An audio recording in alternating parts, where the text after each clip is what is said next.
படுற வாதுல போய் ஒரு குச்சி மூலிகை குச்சி ஒடிச்சிட்டு வாங்க. ஒடிச்சிட்டு வந்து மஞ்சள் நல்லா தேய்ச்சி அதுக்கு ஒரு பொட்டு சந்தனம் வச்சு ஒரு குங்குமம் எல்லாம் வச்சு அதுக்கு ஒரு சாம்பிராணி புகை காமிச்சு நீங்க தொழில் செய்யற இடத்துல பூஜையில வைங்க, இல்லாட்டி கல்லாப்பெட்டியில வைங்க.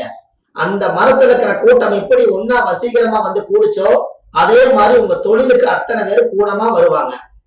ஜோசி பாக்குறதுக்கு அத்தனை பேர் வருவாங்க. ஜாதகம் நீங்க பாக்குறதும் ஃபர்ஸ்ட் கிளாஸா வேலை செய்யும். பிஸி ஆயிருவீங்க. எப்படி அம்மா பரிகாரம்? எப்படி எளிமையான பரிகாரமா?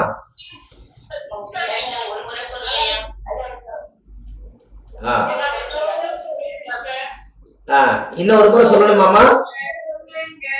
இன்னொரு முறை சொல்றதா? ஓகே ஓகே, இன்னொரு முறை சொல்றேன். அதாவது ஆலமரம், அரச மரம், அத்தி மரம், இந்த 3 மரத்துல ஏதாவது பறவைகள் கண்டிப்பா இருப்பாங்க.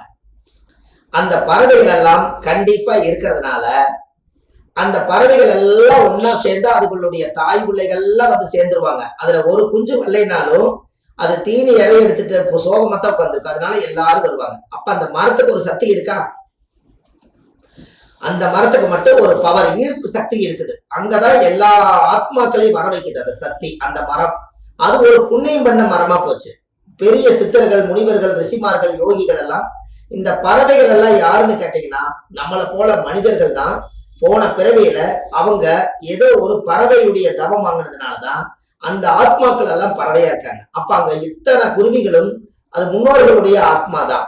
அவங்க எல்லாம் ஒரு மரத்துல தங்கியிருக்காங்க. அந்த மரத்துல போய் உங்களோட பிறந்த திதி எது வருகிறதோ அந்த திதி அன்னைக்கு போய் கிழக்க பார்த்த செடியா இருக்கணும், கிழக்க பார்த்த மூலிகை தலையா இருக்கணும். பாத்துக்கோங்க, நீங்க நல்லா யோசிக்கணும். சூரிய ஒளி எங்க படும்? கிழக்க உதிக்கும். அப்ப கிழக்க பார்த்து வாதுல ஒரு குச்சிய ஒடிக்கணும், தலையோட ஒடிச்சிட்டு வாங்க. எந்த மரம்? ஆலமரம், அரச மரம், அத்தி மரம். இந்த அத்தி மரம் ஏன் இதை சொல்றேன் அப்படின்னா, அத்திப்பழம்ங்கிறது சாமியை பாலாலயம் பண்ணும் போது இத்தனை 400-500 வருஷமா பூஜை பண்ணின சக்தி எல்லாம் அத்தி கட்டையில தான் இறக்கி வச்சு பாலாலயம் பண்ணுவாங்க. உங்களுக்கு தெரியும் இல்லையா? கும்பாபிஷேகம் பண்ணும் போது. அப்போ அந்த அத்தி மரத்துல இருந்து அரச மரம், ஆலமரம். அதனாலதான் ஆள் போல் தலைச்சு அருகபோல் வேரூன்றின்னு சொன்னாங்க. அதனால அரசன் என்பது அரசனா வாழ்வாராம்.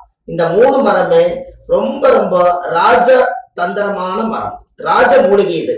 இதுல ஏதாவது ஒரு குச்சியை ஒடிச்சிட்டு வந்து அதை நீங்க தண்ணியில கழுவி அதுக்கு மஞ்சள் தேசு, அதுக்கு பொட்டு சந்தனம், குங்குமம் எல்லாம் வச்சு சாம்பிராணி புகை காமிச்சு சூரியன்கிட்ட காமிச்சு அதை கொண்டு போய் நிறைய என்னுடைய ஜாதகம் பார்க்குற இடத்துல, நான் தொழில் செய்யக்கூடிய இடத்துல, இன்னமும் ஜாதகம் பார்க்காதவங்க ஒரு ஹோட்டல் தொழில் செய்யலாம், யாராவது ஸ்கூல் வச்சு நடத்தலாம், இல்ல ஒரு கேண்டீன் வச்சிருக்கலாம், மெஸ்ஸு இந்த மாதிரி வச்சிருக்கலாம், ஒரு சாதாரண குடிசை தொழில்காரன் கூட இருக்கலாம். யாரு வேணாலும் இதை வச்சு கும்பிட்டாங்கன்னா அந்த ஈர்ப்பு சக்தி அந்த மூலிகைக்கு இருக்கிறதுனால நீங்க எப்போ பார்க்குற ரெகுலரா வர்றதை விட 10 பேர் சேர்ந்து வருவாங்க. இந்த மூலிகை பிரமாதமா பயன்படுத்துங்க. உங்க வாழ்க்கையில அடுத்த லெவலுக்கு வந்துருவீங்க. எப்படிங்கம்மா?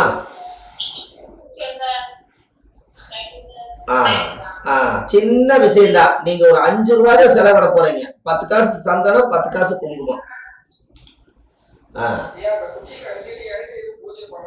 இல்ல பூஜை நீங்க அதான் இந்த சாம்பிராணி புகையெல்லாம் காமிக்கிறீங்க டெய்லி. அதுக்கு 10 நீங்க தொழில் செய்யற இடத்துல சாமி படம் ஏதாவது வச்சிருப்பீங்க. அந்த சாமி படத்துக்கு காமிக்கும் போது அந்த மூலிகை குச்சிக்கு கொஞ்சம் காமிங்களே. நீங்க எதை மதிக்கிறீங்களோ அது தெய்வமா மாறிடும்.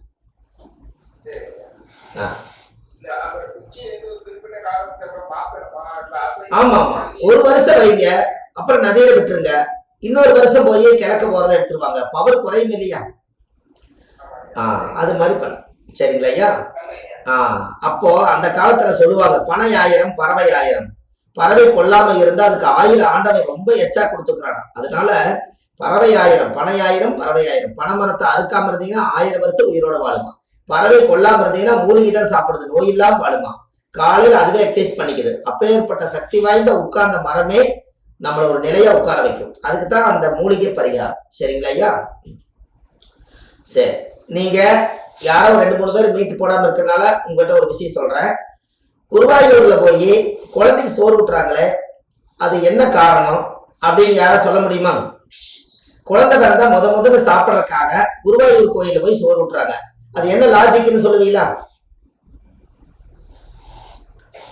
யாரோ ஒருத்தர் 2 பேர் சொல்லுங்கம்மா, எல்லாரும் இல்ல. அம்மா தெரிஞ்சவங்க. ஓகே ஓகே சரி, ரொம்ப சந்தோஷம். நான் ஒன்று சொல்றேன். அதாவது குருவாயூர்ல போய் குழந்தைக்கு ஏன் முதல் சோறு சொல்லுங்க.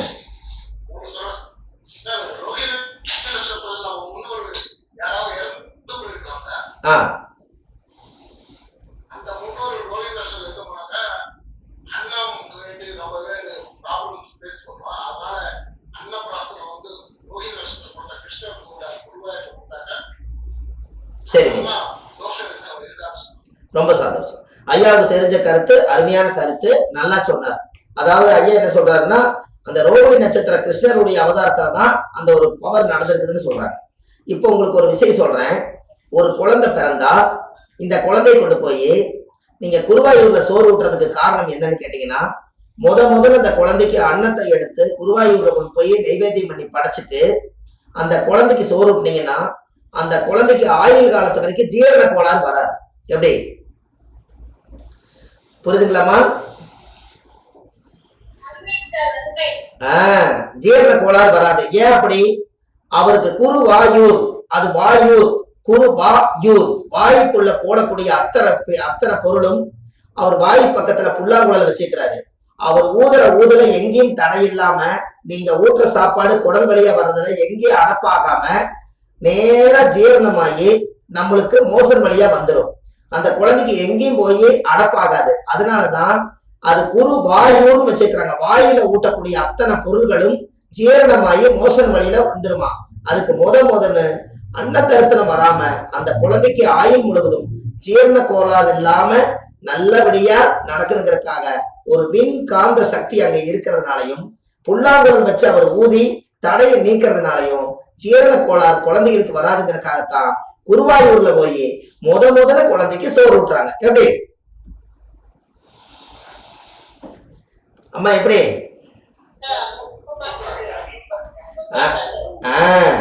நீங்க சூப்பர்னு சொன்னோடனே நான் இன்னொரு பரிகாரம் தரும் பாருங்க. அப்போ குருவாயூர்ல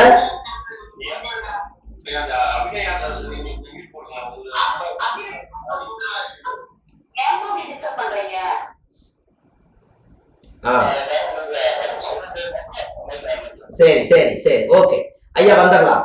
அடுத்தது உங்களுக்கு பரிகாரம் அப்படியே லைனா வருதா? அம்மா உங்களுக்கு எல்லாத்துக்கும் லைனா பரிகாரம் கிடைச்சுக்கிட்டே இருக்கா? உங்களுக்கு ஏதாவது போர் அடிக்குதா ஐயா? உங்களுக்கு எல்லாம் யாராவது போர் அடிக்குதா?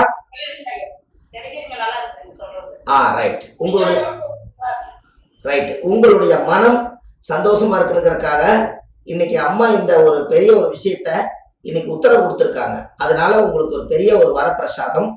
இதுல இன்னொரு விஷயம் என்னன்னு கேட்டீங்கன்னா, யாருக்கெல்லாம் ஊர் சாபம் வரும்,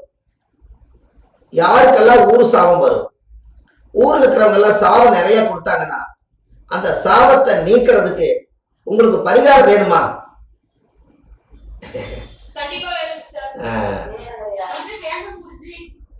சந்தோஷம். உங்களுக்கு கொடுக்குற பாருங்க. யாருடைய ஜாதகத்தில எல்லாம் சனி செவ்வாய் சேர்க்கை இருக்குதோ அவங்களுக்கு போன பிறவியிலையும் இந்த பிறவியிலையும் ஊர் சாபம் அந்த குடும்பத்துல வரும்.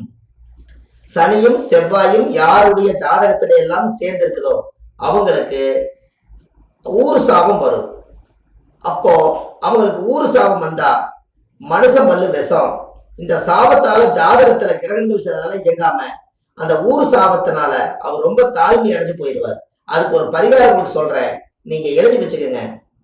அந்த காலத்துல ஊர் சாபம் வர்றதுக்கு சண்டையே இல்லைனாலும் கூட ஊர் சாபம் எப்படி வருந்துறீங்களா? ஊருக்கே ஒரு கிணறு தான் இருக்கும். எல்லாரும் அதுல போய்தான் சேர்ந்து தண்ணி எடுத்துட்டு வருவாங்க. கோபதாபத்துல அந்த கிணறு ஒருத்தர் மூடிடுவாரு, ஊரே சாபம் விடும்.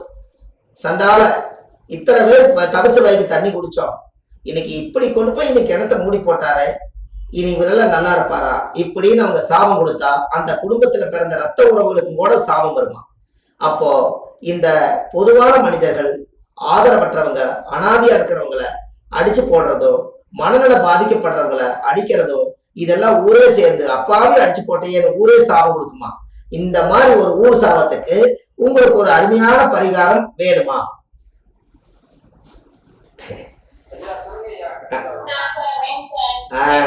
எழுதிங்க. இதேனா உங்களுக்கு இது ரொம்ப முக்கியமான விஷயம்னு சொல்லிட்டேன். அதுக்கு என்ன பண்ணணும்னு கேட்டீங்கன்னா, சிவன் கோயில் ஆலயத்துல போய் ஆலய மணி வாங்கி ஒண்ணு கட்டி விடுங்க. கட்டி விட்டு 108 தடவை நீங்க அடிச்சுட்டு விட்டுருங்க. ஊர் சாபம் உங்களை விட்டு நீங்கிடும். ஒரு சிவன் கோயில்ல அப்ப என்ன ஆகும்? சிவன் கோயில்ல போய் ஆலய மணி, ஒரு பெரிய மணி, ஒரு 5 கிலோ 10 கிலோவில் வாங்கி சிவனுக்கு பூஜை நடக்கும் போது அந்த மணி எடுத்து அலங்காரம் பண்ணும் போது அடிப்பாங்க. அடிச்சா கோயிலுக்கும் கேட்கும், ஊருக்கும் கேட்கும். அப்ப உங்களால ஊருக்கே சாபம் விட்டது. நீங்க ஆன்மீகமா ஒரு பூஜை நடக்குதுன்னு சொல்லி அவங்க எல்லாரும் அமைதியாகி கடவுளுக்கு பூஜை நடக்குதுன்னு எல்லாரும் கோயில சாமி கும்பிடுவாங்க. அப்ப நீங்க ஒரு ஆலய மணி வாங்கி கட்டினீங்கன்னா உங்க குடும்பத்துக்குள்ள ஊர் சாபம் அதோட நீங்கிடும். எப்படி பரிகாரம் சொல்லுங்க?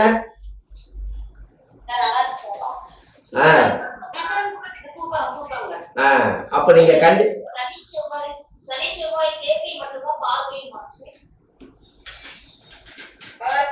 அம்மா பார்வைக்கு அதான் நம்ம வரும். அம்மா பார்வையும் அதான் வரும். நீங்க பார்வை சேர்க்கை இது ரெண்டும் சேர்ந்துக்கீங்க.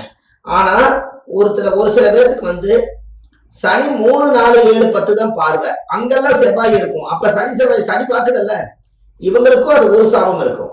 சனி 3, 7, 10 சனி இருக்கிறடா இந்த 4 இடத்துலயுமே செவ்வாய் சம்பந்தப்பட்டால் அவங்களுக்கு ஊர் சாபம். அந்த குடும்பத்துல முன்னோர்கள் அந்த காலத்துல மண்ணவாரி தூத்துறது, மாறில் அடிக்கிறது, கோயில் குளத்தில் விழுகிறது, இந்த சாபசக்திகள் எல்லாம் அந்த வம்சத்துல வருமா. அதுக்காகத்தான் அதை தீக்கிறதுக்காக ஊருக்கே அந்த காலத்துல நீர்மோர் ஊத்துனாங்க. எப்படி அந்த நீர்மோர் எப்படி வந்தது இப்ப தெரிஞ்சுக்கலாமா? அந்த கோயில் விசேஷம்.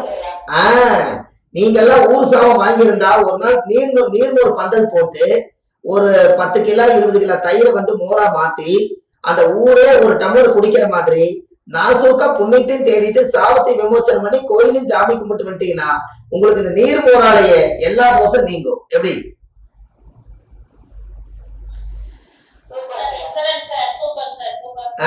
நீர்மோர் எப்படி வந்ததுன்னு தெரியுதுங்களா? இப்ப ஊருக்கே தண்ணி கொடுத்தாங்க. தண்ணி ஏன் கொடுக்குறீன்னு கேட்டா, நீ ஏதோ சதி பண்ணிக்கிறீன்னு சொல்லி தண்ணி குடிக்க மாட்டாங்களா? அதுக்காக என்ன பண்ணிட்டாங்க? கோயில் நோம்பி சாப்பிட்டோன்னே முதல்ல பந்தக்கால் போட்டு நீர்மோர்